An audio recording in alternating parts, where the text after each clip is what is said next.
बोलिए भारत माता की। काफी देर हो गई आप सब लोगों को, ठंड भी है, घर भी जाना है, लेकिन मैं देख रहा हूं कि आपका जोश बरकरार है। तो एक बार जोरदार नारा लगाएंगे मेरे साथ, बोलिए भारत माता की, भारत माता की। आज पौड़ी विधानसभा के इस लोकार्पण और शिलान्यास के अवसर पर अभी हम सब जिनको सुन रहे थे,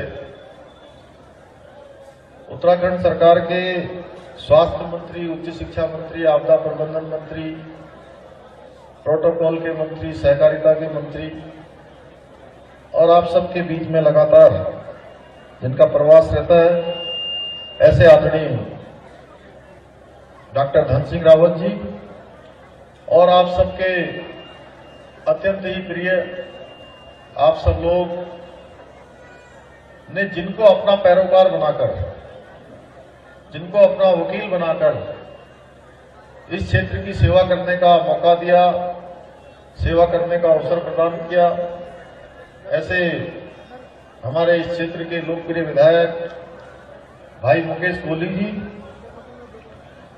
हमारे लैंसडाउन क्षेत्र के लोकप्रिय विधायक आदरणीय महंत दिलीप रावत जी, जिला पंचायत की अध्यक्षा श्रीमती शांति देवी जी, नगर पालिका अध्यक्ष भाई यशपाल देनाम जी, प्रमुख कोर्ट श्रीमती पूर्णिमा नेगी जी, प्रमुख कलजीखाल बीना राणा जी, प्रमुख एकेश्वर श्री भाई मीरत पात्री जी, उपाध्यक्ष गौ सेवा समिति और हमारे वरिष्ठ नेता पंडित राजेंद्र अंथवाल जी, जिला महामंत्री भाजपा भाई जगत किशोर बर्थवाल जी, हमारे जिलाधिकारी जी जोगदंडे जी, रेणुका जी, पौड़ी एसएसपी, पूर्व राज्य मंत्री भाई सुदर्शन नेगी जी, क्रांति किशोर नेगी जी, मंडल अध्यक्ष जयपाल बिष्ट जी, अनिल गोसाई जी, अनिल नेगी जी, सुधीर जोशी जी, युवा मोर्चा श्री सौरभ नोटियाल जी, यहाँ के प्रभारी श्री धनानंद जी, राजकुमार पुरी जी, गणेश नेगी जी, राजेंद्र टमटा जी, सुनीता विद्यार्थी जी, राकेश रचना बुटोला जी और मंच पर विराजमान अब सभी हमारे वरिष्ठ पदाधिकारीगण, जिला पदाधिकारी, सभी मंडलों के अध्यक्ष, मोर्चों के पदाधिकारी, दूरस्थ क्षेत्र से पहुंची हमारी माताएं, बहनें, भाई बंधु, कर्मचारी बंधु, पत्रकार मित्र और छायाकार मित्रों, मैं सबसे पहले तो आप सब लोगों ने जो बहुत ही गर्मजोशी से और बहुत जोश से आप सब लोगों ने मेरा और हमारे सभी साथियों का यहाँ पौड़ी आगमन पर जो बहुत जोरदार स्वागत एवं अभिनंदन किया है, मैं भी अपना शीश झुकाकर दोनों हाथ जोड़कर आप सबका अभिनंदन करना चाहता हूं।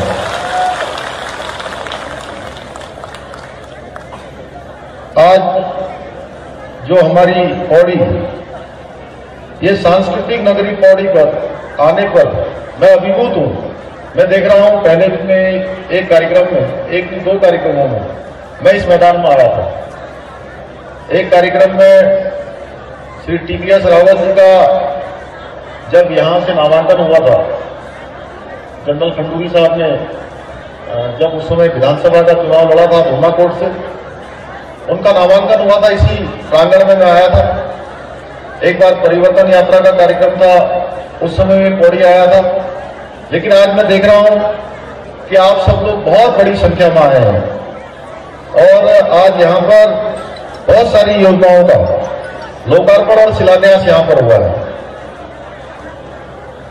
मैंने 4 जुलाई 2021 से मुख्य सेवक के रूप में काम करना शुरू किया और तब से लेकर आज तक हमने पिछले 4 महीने में हमारी सरकार ने 400 नहीं 500 से भी ज्यादा फैसले ले लिए और लगातार जैसे मेरे से पहले बोलने वाले वक्ताओं ने बहुत सारे विषयों के बारे में यहाँ से बता दिया। मैं उन सबको दोहराना नहीं चाहूंगा। अभी जैसे आंगनबाड़ी की बहनें यहाँ पर धन्यवाद कर रही थी, हमारे ग्राम प्रधान संगठन के लोग धन्यवाद कर रहे थे। और ये पौड़ी जो आंदोलन की भूमि है, हमने आंदोलनकारियों का भी जो उनके आश्रितों को दिए जाने वाला पेंशन था, उस पेंशन को पति या उनके पत्नी दोनों आश्रितों के लिए भी करने का हमने निर्णय किया है। साथ में जो 3100 रुपया पेंशन मिलती थी उसको हमने 4600 रुपया किया है। इसी प्रकार से जो 5100 पेंशन मिलती थी उस पेंशन को हमने 6000 रुपये करने का निर्णय लिया है। हमने हर क्षेत्र में, चाहे वो हमारे त्रिस्तरीय पंचायत में काम करने वाले ब्लॉक प्रमुख हो, क्षेत्र पंचायत के सदस्य हो, वरिष्ठ प्रमुख, ज्येष्ठ प्रमुख, उप प्रधान, जिला पंचायत के सदस्य, जिला पंचायत के अध्यक्ष, उपाध्यक्ष, सभी को हमने किसी को नहीं छोड़ा है। इसलिए कि वैसे तो हमारे अधिकांश ग्राम प्रधान और हमारे त्रिस्तरीय पंचायत में काम करने वाले सभी बहुत अच्छा काम कर रहे हैं और थोड़ा बहुत उनकी जो मानदेय में वृद्धि हुई है, ये मानदेय की वृद्धि को कभी पैसे से या उनके रुपयों की राशि से उसका तुलना करने की आवश्यकता नहीं है, क्योंकि ये हमने कहा है कि ये लोग, माननीय प्रधानमंत्री जी ने जो त्रिस्तरीय पंचायत को पूरे देश के अंदर मजबूत करने का जो संकल्प लिया है, उस कड़ी में हमने भी कहा कि हम उनका प्रोत्साहन करेंगे, क्योंकि सरकार की जितनी योजनाएं हैं उन सरकार की योजनाओं को आम जनता और सामान्य जनता तक ले जाने का कोई काम करता है तो हमारे त्रिस्तरीय पंचायत के प्रतिनिधि करते हैं।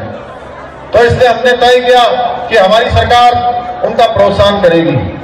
आज मुख्य सेवक के रूप में मुझे बेहद खुशी होती है कि जहां जहां पर भी मैं जाता हूं, हमने मातृशक्ति के लिए लगातार, चूंकि कोरोना महामारी हो या राष्ट्रीय आजीविका मिशन के तहत, चाहे स्वयं सहायता समूह के माध्यम से काम करने वाली हमारी बहनें हों, उन सभी बहनों के लिए हमारी सरकार ने ये निर्णय किया कि कोरोना महामारी के दौरान उनके बहुत सारे काम धंधे जो स्वयं सहायता समूह के माध्यम से करती थी, उस स्वयं सहायता समूह के माध्यम से उनके काम लगातार होते रहे, लेकिन महामारी के आने से उनके काम रुक गए और रुक जाने से बहुत सारा जो उनका सामान था, कोई बुनाई का काम करते थे, कोई सिलाई का काम करते थे, कोई जो है मसाला बनाने का काम करते थे, कोई अचार बनाने का, कोई मुरब्बा बनाने का काम करते थे, अलग अलग स्थानों पर कोई बकरी पालन का, भेड़ पालन का काम करते थे। उनको अपने इस महामारी के दौर में वो अपने पैरों पर मजबूती से खड़े रहे, इसके लिए हमारी सरकार ने तय किया कि हम 119 करोड़ रुपए का एक पैकेज उनके लिए घोषित करेंगे। और हमने केवल पैकेज ही घोषित नहीं किया, ऐसे पैकेज हमने हर क्षेत्र में घोषित किए, चाहे वो 4 धाम यात्रा में जो लोग हमारी उनकी यात्रा न चल पाने के कारण से, पर्यटन के क्षेत्र में, परिवहन के क्षेत्र में, स्वास्थ्य के क्षेत्र में अभी बड़ी खुशी हो रही थी, युवक मंगल दल के लोग, महिला मंगल दल के लोग, सभी के लिए हमने बिजली के टैक्स माफ किए, हाउसों के टैक्स माफ किए, बहुत सारे निर्णय हम लोगों ने लिए हैं। मैं आपको बताना चाहता हूं, जब मैं ये सब निर्णय ले रहा था, हमारी सरकार ये निर्णय ले रही थी, तो तमाम प्रतिपक्ष के नेतागण जो बड़ी बड़ी बातें करते थे अपने समय में, उन्होंने घोषणाएं बहुत करी, लेकिन धरातल पर एक भी नहीं उतरी। मैं आपको बताते हुए मुझे खुशी हो रही है कि हमने 119 करोड़ का जो पैकेज दिया था, उसके 5-5 लाख रुपए के चेक आपके सामने आज वितरित हो रहे हैं। इसी प्रकार से जो युवक मंगल दल, महिला मंगल दलों के लिए हमने घोषणा करी कि हम उनको प्रोत्साहन राशि देंगे, उसके चेक भी लगातार वितरण हो रहे हैं। इसी प्रकार से मैं जहां जाता हूं, चाहे पर्यटन के क्षेत्र में काम करने वाले हो, परिवहन के क्षेत्र में काम करने वाले हो, चाहे सांस्कृतिक क्षेत्र में काम करने वाले हो, उन सभी दलों के लोग, उनसे जुड़े हुए हमारे जितने भी समूह हैं, सारे के सारे आकर वो धन्यवाद करते हैं कि डीबीटी के माध्यम से वो पैसा उनके सीधे सीधे खातों में आना शुरू हो गया है। मुझे बेहद खुशी है कि हमने पिछले दिनों हम उत्तराखंड की खेल नीति लेकर आए हैं, 2021 की खेल नीति लेकर आए, और इस खेल नीति में हमने प्रावधान किया है कि ऐसे बच्चे जो होनहार हैं, चाहे बेटी है बेटा है, अगर वो खेलने जाना चाहते हैं, राष्ट्रीय स्तर पर जाना चाहते हैं, अंतर्राष्ट्रीय स्तर पर जाना चाहते हैं, तो उनको अब किसी को देखना नहीं पड़ेगा। आज से पहले होता यह था कि जो बच्चे खेल खेलने के लिए जाते थे तो उनको सोचना पड़ता था कि किराया कौन देगा, उनके खाने का सामान कौन देगा, उनके रहने की व्यवस्था कौन करेगा। अब हमने तय किया है नई खेल नीति में कि अब ऐसे बच्चे जिनके अंदर योग्यता होगी, क्षमता होगी और मेहनत करना चाहते हैं, आगे बढ़ना चाहते हैं, तो उनको पैसे के अभाव में, संसाधनों के अभाव में रुकावट का सामना नहीं करना पड़ेगा। वो बच्चे अंतर्राष्ट्रीय स्तर पर जाएंगे। क्योंकि इससे पहले होता ये था कि जब बच्चे कोई अंतर्राष्ट्रीय स्तर पर कोई पदक जीतकर आते थे, कोई शानदार प्रदर्शन करते थे, तो उनको इनाम देने वालों की झड़ी लग जाती है। एक के बाद एक इनाम देते थे लोग। कोई पैसे में इनाम दे रहा है, कोई पदक दे रहा है, कोई सम्मानित कर रहा है। जब पदक मिल जाता था उसके बाद उनको कोई परेशानी नहीं होती थी, लेकिन जब तक पदक नहीं मिला तब तक उनको जो है दर दर की ठोकरें खाने के लिए मजबूर होना पड़ता था। मैंने बहुत सारे लोगों को देखा। अब हमने नई खेल नीति में ये प्रावधान किया है कि वो बच्चे खेलने जाएंगे तो सरकार उनकी व्यवस्था करेगी। वो बच्चे अगर कहीं वहां रहने की व्यवस्था होगी वो भी सरकार करेगी। उनके लिए खाने पीने का जो सामान होता है उस सामान की व्यवस्था भी सरकार करेगी। आगे चल के जो पदक जीतकर आएंगे उनकी नौकरी की व्यवस्था भी सरकार करेगी। आज हम हर क्षेत्र में एक काम कर रहे हैं, बीच का हर क्षेत्र में रास्ता निकाल रहे हैं। हमने कहा था हम आंगनबाड़ियों का मानदेय बढ़ाएंगे। अभी हमारी बहना आई थी, आप चिंता मत करिए, ये हमारी कैबिनेट ने पास कर दिया है। ये आपको जल्दी ही इसका मानदेय मिलने वाला है, बढ़ा हुआ मानदेय मिलने वाला है। आशा बहनों का बढ़ा दिया, उनको भी मिलने वाला है। हमारे सरकारी कर्मचारियों का अभी अभी फोन आया था, मैं जब यहाँ पौड़ी के लिए आ रहा था, वो कह रहे कि 6 तारीख को हम आपका अभिनंदन करना चाहते हैं। आपने हमारे गोल्डन कार्ड की जो लंबे समय से समस्या चली आ रही थी उस समस्या का हल कर दिया है। इसी प्रकार से हमारे उपकल कर्मचारियों का हमने उनका भी मानदेय बढ़ा दिया है। कोई क्षेत्र ऐसा नहीं है जहां हमने छोड़ा हो। वीर चंद्र सिंह गढ़वाली योजना में हमने अभी सब्सिडी बढ़ाने का निर्णय किया है। 10 लाख से लेकर 25 लाख तक की सब्सिडी हमने बढ़ाई है। हर क्षेत्र में, चाहे सड़कों का क्षेत्र हो, चाहे परिवहन का क्षेत्र हो, चाहे वो बिजली का क्षेत्र हो, चाहे वो पर्यटन का क्षेत्र हो, ऐसा कोई क्षेत्र नहीं है जिस क्षेत्र में हम उत्तराखंड को आगे नहीं ले जाना चाहते हैं। माननीय प्रधानमंत्री जी का उत्तराखंड के साथ विशेष लगाव है, यहां से उनका एक जुड़ाव है और उन्होंने कहा कि मेरा रिश्ता उत्तराखंड के साथ कर्म और मर्म दोनों का रिश्ता है। और पिछले दिनों जब प्रधानमंत्री जी यहां केदारनाथ में आए थे तो केदारनाथ जी में उन्होंने कहा कि हम 2025 जब उत्तराखंड का हम 25वां स्थापना दिवस मना रहे होंगे तो उत्तराखंड हर दृष्टि से, चाहे वो सड़कों की दृष्टि से देखें, चाहे हम परिवहन की दृष्टि से देखें, चाहे हम आज रोजगार की दृष्टि से देखें या पलायन रोकने की दृष्टि से देखें, हर क्षेत्र में उत्तराखंड हिंदुस्तान का अग्रणी राज्य होगा। इस राज्य को बनाने का काम उत्तराखंड की दोनों, उत्तराखंड की सरकार और केंद्र की सरकार मिलकर करेंगे। ये डबल इंजन की सरकार। हम वचनबद्ध हैं, संकल्पबद्ध हैं कि हम बीच का रास्ता निकाल रहे हैं। अभी भाई दिलीप रावत जी कह रहे थे कि अभी कल हमने देवस्थानम एक्ट को वापस दिया है। पिछले दिनों जब मैंने 4 जुलाई को मुख्य सेवक के रूप में काम करना शुरू किया, उस दिन से लगातार इस क्षेत्र के महापंचायत के लोग, तीर्थ पुरोहित, हमारे पंडा समाज के लोग, रावल, हक हकूकधारी और तमाम समितियों के लोग, हमारे जनप्रतिनिधि, सामाजिक संगठनों के लोग, शैक्षिक संगठनों के लोग, धार्मिक संगठनों के लोग लगातार मुझे मिलते रहे। उनका कहना था कि हमारी बात नहीं सुनी गई, हमें इससे ये परेशानी है। हमने कहा नहीं, हम इसके लिए कोई रास्ता निकालेंगे और जो भी रास्ता होगा वो सर्वमान्य रास्ता होगा। और मैंने मुख्य सेवक के रूप में जैसे ही जिम्मेदारी संभाली उसी दिन मैंने तय किया था कि मैं एक कमेटी का निर्माण करूंगा, इसमें एक कमेटी बनाऊंगा। एक हाई पावर कमेटी हमने मनोहर कांत ध्यानी जी के अध्यक्षता में बनाई और उस कमेटी ने पिछले 3 महीनों से लगातार काम किया। 3 महीने के बाद उन्होंने हमको अपनी रिपोर्ट दी और मैंने इनको लगातार आश्वस्त किया, हमारे तीर्थ पुरोहितों को, पंडा समाज के लोगों को, हमारे हक हकूकधारियों को, हमारे सभी जनप्रतिनिधियों। दिलीप भाई ने तो अखबार में भी बोल दिया इसको वापस लेना चाहिए। मुकेश जी भी हमारे बोलते रहते थे लगातार कि भाई साहब इसको वापस दीजिए। धन सिंह जी, हमारे संपत भाई, सब लोग ये जब भी आते थे तब भी कहते थे कि जो है ये वापस होना चाहिए, ये वापस होना चाहिए। हमने कहा भाई कोई परिसूजन होना चाहिए। अब पत्रकार लोग कभी पूछने लगे क्या उस समय एक्ट अच्छा था? मैंने कहा देश काल परिस्थिति के हिसाब से आज सब लोग चाहते हैं कि एक्ट वापस होना चाहिए। हमने जनता के हित में, उत्तराखंड के हित में हमारे चारों धामों के हित में इस एक्ट को वापस लेने का निर्णय लिया है। आगे हम जो भी व्यवस्था कोई बनाएंगे तो सारी व्यवस्थाएं सारे लोगों का पक्ष जानकर अच्छी व्यवस्था कैसे हो सकती है, अच्छी व्यवस्था जैसे भी होगी हम उसका काम करेंगे। ऐसे बहुत सारे काम हम लोग कर रहे हैं। आज मोदी जी के नेतृत्व में एक सशक्त भारत बन रहा है। आज भारत की पहचान दुनिया के देशों के सामने एक शक्तिशाली भारत, एक स्वाभिमानी भारत, एक गौरवशाली भारत, ऐसा भारत जो समूची दुनिया को दिशा देने का काम करेगा, हम उस दिशा में आगे बढ़ रहे हैं। आप देखिए, मैं एक सैनिक का बेटा हूं। गलवान घाटी में घटना होती है 1962 से लेकर अभी तक हमारे मन में हमेशा एक चिंता रहती थी, एक संदेह रहता था कि चीन की सेना हमारे ऊपर आएगी तो हमारे सैनिक कैसे मुकाबला करेंगे। सैनिक 1962 में भी बहादुर थे। हमारी जो भारत की सेना है उसका इतिहास वीरता का इतिहास है, उसका इतिहास शौर्य का इतिहास है। उनका इतिहास हमेशा से ऐसा इतिहास रहा है कि पूरी दुनिया की सबसे बड़ी अगर मजबूत सेना कोई मानी जाती है, भारत की सेना मानी जाती है। लेकिन तब का नेतृत्व अलग था। आज का नेतृत्व मोदी जी के नेतृत्व में हमारे जब गलवान घाटी के अंदर चीन के सैनिकों ने हमारी ओर बढ़ने की कोशिश की तो हमारे देश के सैनिकों ने उनके छक्के छुड़ा दिए। हमारी सेना के 20 बहादुर सैनिक वहां पर शहीद हुए। लेकिन चीन की सेना ने आज तक नहीं बताया कि कितने लोग शहीद हुए हैं। अभी मेरे को एक जनरल साहब मिले थे जो उस पूरे ऑपरेशन को हेड कर रहे थे। मैंने उनसे पूछा कि चीन की सेना ने क्यों नहीं बताया।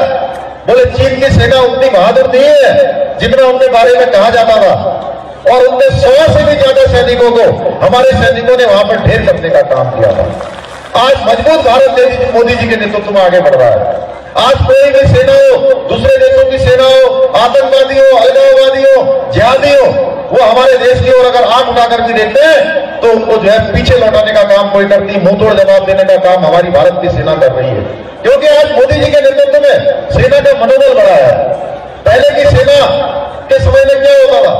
पहले के समय में अगर कोई गोली दूसरे बॉर्डर की तरफ से आती थी तो बॉर्डर से जब गोली आती थी तो कंपनी कमांडर के पास रिपोर्ट जाती थी कि आज हमारे सैनिकों के ऊपर सेना के उस पार से आतंकवादियों की, अलगाववादियों की या पाकिस्तानी सेना की गोली चली है।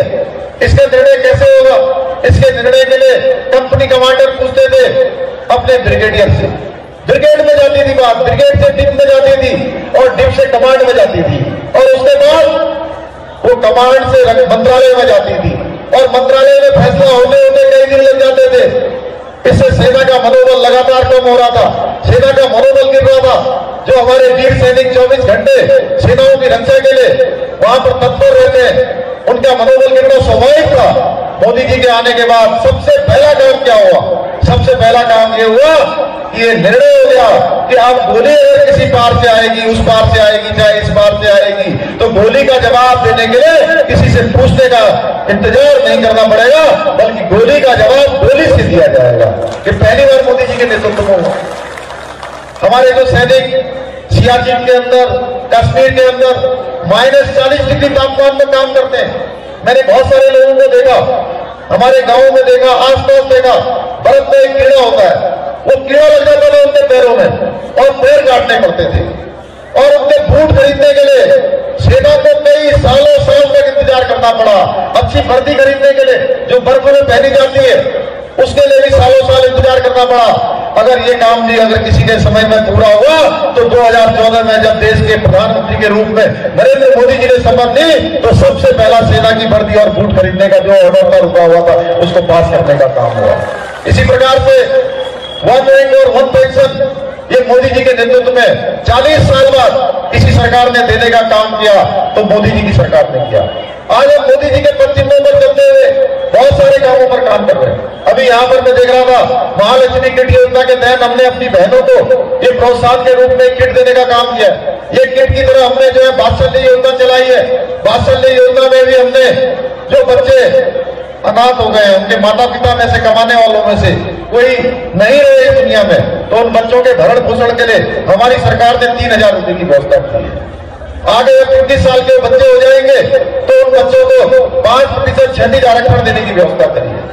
इसी प्रकार से मुख्यमंत्री स्वरोजगार योजना में अब हमने व्यवस्था करी है कि हम एक ही जगह पर, एक ही स्थान पर उन बच्चों को जो भी उनके रोजगार के फार्म भरे जाएंगे वो सिंगल विंडो सिस्टम के आधार पर होंगे। और सारे बैंकों की अभी हमने मीटिंग ली है, उन बैंक के अधिकारियों से, लीड बैंक के अधिकारियों से हमने सुनिश्चित करवाया है कि 15 दिसंबर तक जितने भी हमारे स्वयं सहायता समूह की बहनें या स्वरोजगार करने वाले हमारे भाई जो लोन लेना चाहते हैं उनको भटकना नहीं पड़ेगा, उनको एक ही स्थान पर मिलेगा और उन्हें सख्ती से उसको लागू करवाने का काम करें। ऐसी तरह से अभी पीठखेड़ में धन सिंह रावत जी के विधानसभा क्षेत्र में वहां पर पीठखेड़ में वीर चंद्र सिंह गढ़वाली जी की पुण्यतिथि के अवसर पर मैंने घोषणा करी थी कि हमारे नौजवान युवा भाई जो फौज में जाना चाहते हैं, अर्धसैनिक बलों में जाना चाहते हैं, अपना शारीरिक परीक्षण करना चाहते हैं, जहां उनको जिम की सुविधा नहीं है, प्रत्येक ग्राम सभा में हम स्वस्थ युवा स्वस्थ उत्तराखंड के नाम से एक जिम की स्थापना करेंगे। उसका भी हमने शासनादेश निकाल दिया है। सबसे पहले हम 95 ब्लॉकों में ये व्यवस्था कर रहे हैं कि हर जगह पर एक जिम पहले अच्छा बन जाए, उसको देखते हुए प्रत्येक ग्राम सभा में जिम बनाया जाएगा। हम तमाम प्रकार की योजनाओं को ला रहे हैं। भाइयों बहनों, जितना समय मेरे से पत्रकार पूछते हैं बार बार कि आपके सामने चुनौती बहुत है और आपके पास समय कम है, आपको चिंता नहीं होती। कई बार आप लोग देखते होंगे टेलीविजन से, मैंने कहा मैं एक सेकेंड की चिंता नहीं करता हूं। मैं इसलिए चिंता नहीं करता हूं कि जितना भी समय मुझे मिला है आप सबके आशीर्वाद से, मोदी जी के आशीर्वाद से, उस समय का हमने एक एक पल और एक एक क्षण अगर किसी काम में लगाया है तो अपने उत्तराखंड के 1 करोड़ 25 लाख भाई बहनों के लिए लगाया है। और लगातार हमने फैसले लिए, जो समय बचा है उसमें भी हम फैसले लेंगे। समय कम और ज्यादा नहीं होता है, जितना समय मिला है, अब समय को मैं बढ़ा नहीं सकता, जितना समय है क्यों नहीं बढ़ा सकता, तो जितना समय मिला उस समय में काम करेंगे। आप सबके आशीर्वाद से हमारे मन में भाव है, जैसे भगवान भक्त के भाव को समझते हैं, वैसे हमारे उत्तराखंड की देवतुल्य जनता वो भी हमारे भाव को जानती है कि हम उत्तराखंड को हिंदुस्तान का अग्रणी राज्य बनाना चाहते हैं। मोदी जी के नेतृत्व में उत्तराखंड का हर दृष्टि से विकास करना चाहते हैं, तो उस क्षेत्र में हम लगातार काम कर रहे हैं। मैं आज के अवसर पर, क्योंकि बहुत सारे विषय मेरे पास है, मैं बोलूंगा तो बड़ा लंबा हो जाएगा। हमारी माताएं बहनें बड़ी दूर दूर से आए, मुझे बताया गया है कि 11 बजे से आई हूं, तो मैं बहुत ज्यादा न कहते हुए, क्योंकि यहाँ पर घोषणाएं कुछ बची नहीं है। हमारे जो मुकेश कोहली हैं, ये जब भी आते हैं मेरे पास तो 10-15 नहीं, वैसे तो महंत जी भी आते हैं तो ये पत्र कम लाते हैं, मुझसे ज्यादा बोलते हैं, लेकिन ये जब भी आते हैं कम से कम 30-40 पत्र लेकर आते हैं। कहते हैं भाई साहब पौड़ी का ये काम कर दीजिए, मेरी विधानसभा में यहाँ पर नाला लगा दीजिए, यहाँ खड़ंजा लगा दीजिए, यहाँ पुल लगाना दीजिए, यहाँ विवेकाधीन दे दीजिए। तो मैंने देखा कि बहुत मेहनती है, पहली बार विधायक बनाया आप लोगों ने, पहली बार सेवा का अवसर दिया। वैसे मैं भी पहली बार विधायक बना था, तो पहली बार जब मैं विधायक बना था तो बहुत बार क्या है कि विधायक को समझ में ही नहीं आता क्या होगा, 5 साल ऐसे ही बीत जाते हैं। और जब वो पहली बार के विधायक के बाद जब दूसरी बार चुनाव में जाता है, पहली बार के बाद जब दूसरी बार चुनाव में जाता है, तो उसको जब चुनाव के समय में तमाम लोग ये सुनाते हैं कि तुम तो इनकी सुनते रहे, तुम तो उनकी सुनते रहे, तब उसकी समझ में आता है कि अभी मेरे से बहुत सारी चीजें छूट गई। मुझे खुशी है कि हमारे ये मुकेश कोहली को चुनाव से 4-5 महीने पहले ही पता लग गया कि कुछ काम रह गए हैं, तो इन्होंने अपने सारे काम पिछले 4-5 महीने में पूरे किए हैं। जो छूटे हुए काम है वो भी ये पूरे कर लेंगे। निश्चित रूप से आपने इनको आशीर्वाद दिया है, निकट भविष्य में भी ये अच्छा काम करेंगे। होनहार युवा है और हमारी सरकार पौड़ी को लेकर बहुत सजग है। उत्तराखंड के अंदर 2 ऐसे केंद्र है, एक पौड़ी केंद्र, एक अल्मोड़ा केंद्र, दोनों हमारी सांस्कृतिक धरोहर है। यहाँ के विकास के लिए, यहाँ की हमारी पुरानी चीजों को, यहाँ की सांस्कृतिक चीजों को, यहाँ के हमारे पुराने इतिहास को आगे बढ़ाने के लिए जो भी जरूरी होगा उसको हमारी सरकार निश्चित रूप से करेगी। मैं आज चूंकि हमारे ये विधायक जी और हमारे यशपाल भाई बेनाम जी कह रहे हैं कि यहाँ कंडोलिया पार्क नगर पालिका को हस्तांतरित करने के लिए पहले घोषणा हुई है, तो इसको हम लोग दिखवा लेंगे। इसमें अगर कोई दिक्कत नहीं होगी तो इस पर काम किया जाएगा। इसके साथ साथ श्रीनगर में जिन परिवारों में मीटर लगाए गए हैं, जिन्होंने भी मीटर लगाने का काम भी श्रीनगर में हुआ है, जो हमारी जल जीवन मिशन की योजना आई है, उनको 20,000 लीटर पानी फ्री में दिया जाएगा जो भी मीटर लगाएंगे। और कालागढ़ क्षेत्र में एक एम्बुलेंस दिया जाएगा। इसी के साथ साथ कोटद्वार के डायलिसिस सेंटर का नाम स्वर्गीय श्रीमती सरोजनी देवी के नाम से रखा जाएगा। मैं इसकी घोषणा करता हूं। और स्थानीय निकायों के बारे में भी हमारे जसपाल भाई ने कहा है, इसके बारे में हम विचार करेंगे कि क्या हो सकता है। क्योंकि क्या है कि अभी हमारे पास संसाधन बहुत कम है, बहुत संसाधन कम है। लेकिन मैं मानता हूं कि जो हमारे जितने भी जनप्रतिनिधि हैं जो विभिन्न क्षेत्रों में काम करते हैं, निश्चित रूप से उनका प्रोत्साहन होना चाहिए। उस क्षेत्र में हम विचार करेंगे। मैं आज के अवसर पर और इसी के साथ साथ एक पार्क निर्माण, एक दादी मैदान और पुराने कलेक्ट्रेट भवन को भी इन्होंने नगर पालिका को देने की बात कही है। इसको भी हम परीक्षण करवा लेंगे। मैं आज के अवसर पर एक मुकेश कोहली जी कह रहे हैं कि यहाँ पर हेलीपैड बनाया जाए। इसकी यहाँ पर हेली सेवा के लिए जो है, क्योंकि हमने पहले से ही रखा है, हमारा ये लक्ष्य है कि हम प्रत्येक शहर को हेली सेवा से जोड़ेंगे। देहरादून से, दिल्ली से, अन्य स्थानों से यहाँ पर सस्ती हेली सेवा हो। उसके लिए हमारी सरकार ने अभी एविएशन टर्बो फ्यूल जो हवाई जहाज में फ्यूल भरा जाता है उसके बैग को 18% कम किया है, जिससे कि पर्यटन बढ़े, आप सब लोगों को आसान हेली सेवाएं मिले, आसान आपको सुविधाएं मिले, ज्यादा से ज्यादा लोग हेली सेवा यहाँ पर प्रयोग कर पाए। उसके लिए हमने किया है। तो निश्चित रूप से यहाँ हेली सेवा से इसको जोड़ने का, इस नगर को वो भी काम किया जाएगा। आप सभी का मैं बहुत आभारी हूँ। आप सबका, आप इतनी बड़ी संख्या में आए, आप सब लोगों ने इतना हमारा स्वागत किया। आप सबका हृदय की गहराइयों से धन्यवाद। जय हिंद, जय भारत, जय उत्तराखंड।